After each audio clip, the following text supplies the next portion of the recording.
सपने भी सजाती थी, पर आज किसी के फैसलों का एक मुट्ठी भर हिस्सा हूं।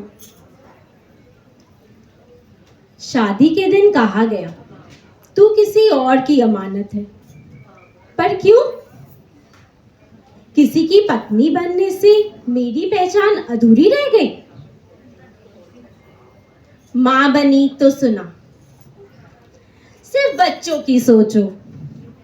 पर क्यों? मां बनने का मतलब अपना अस्तित्व भुलाना है?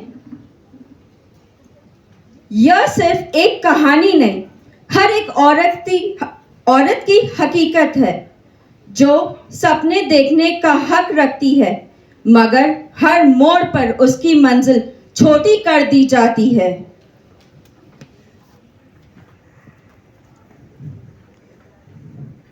इस तरफ देखो, एक लड़की जो पढ़ लिख कर भी तनख्वाह आधी पाती है, एक माँ जो घर संभालती है पर घर के फैसले उसके नहीं, एक बहन जो सपने देखती है पर उसके हर सपने को उसके भाई से छोटा कर दिया जाता है, एक बीवी जो प्यार मांगती है पर मोहताज होने का थप्पा उसे मिला है।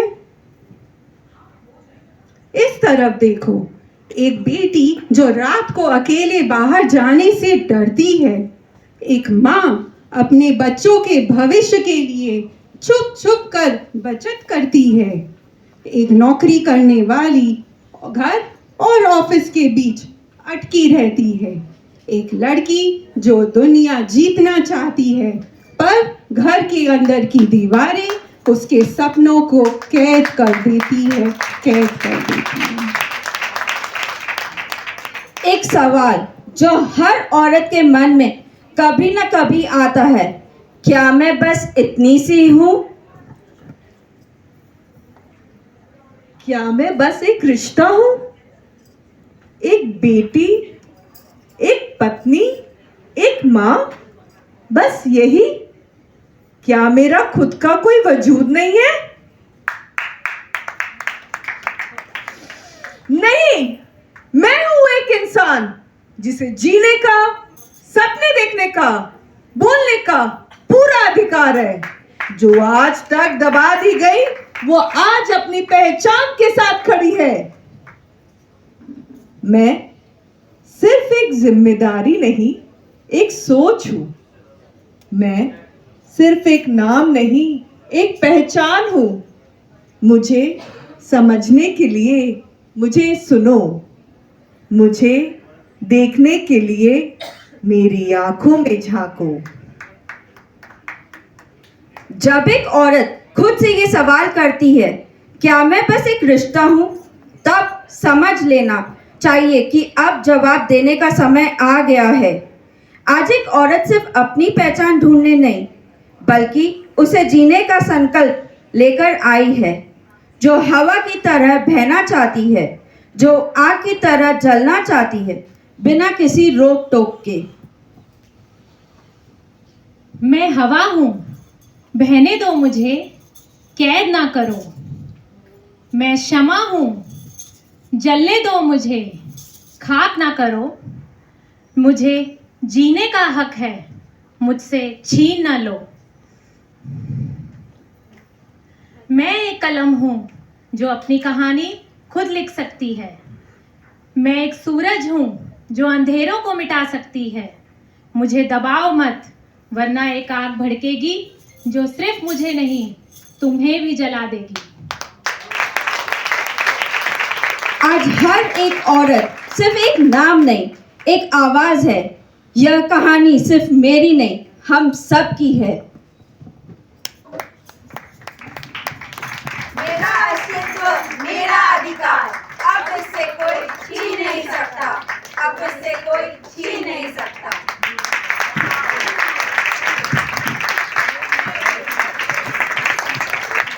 Outstanding is the only word.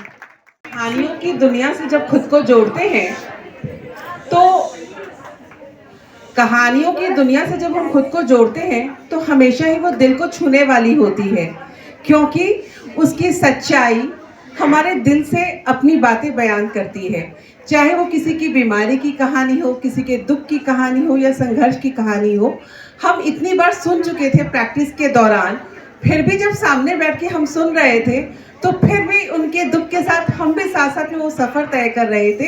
और मुझे पूरी आशा है वो आप तक भी वैसे ही पहुंची होगी जैसे कि उनके दिल से निकली होगी।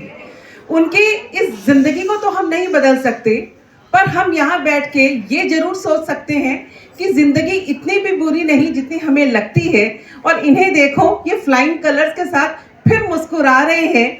तो जब हमारी बारी आए, हम डरना नहीं चाहिए हमें, बल्कि अपने अच्छे समय का इंतज़ार करना चाहिए, हिम्मत के साथ, हौसलों के साथ।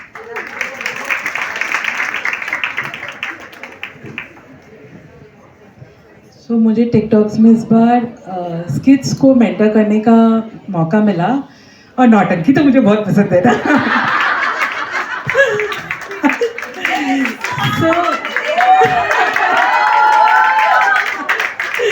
so I think all of us, all women goes through some or the other. So I try to simplify it through these plays and present it in front of you.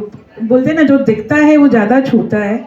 और ये सब बातें बोलना आसान नहीं होता है, पर जब दिखेंगे ना तो somewhere down the line I feel as women, even we are on the other end. You know, at times we don't support women, or probably we don't give women the chance that they require themselves to uplift. Okay, so ये सब नाटक से हम लोग को पता चलता है कि देखो, this is the area we are lacking and we should give them that support as whatever mother, father, हाँ, बहुत जन father भी बनते हैं भाई, girlfriend, जो भी बनना है। So we should give them that support, and especially I genuinely believe that every woman should make sure to fix each other's crown to be the real queen, and then only we are going to celebrate the me.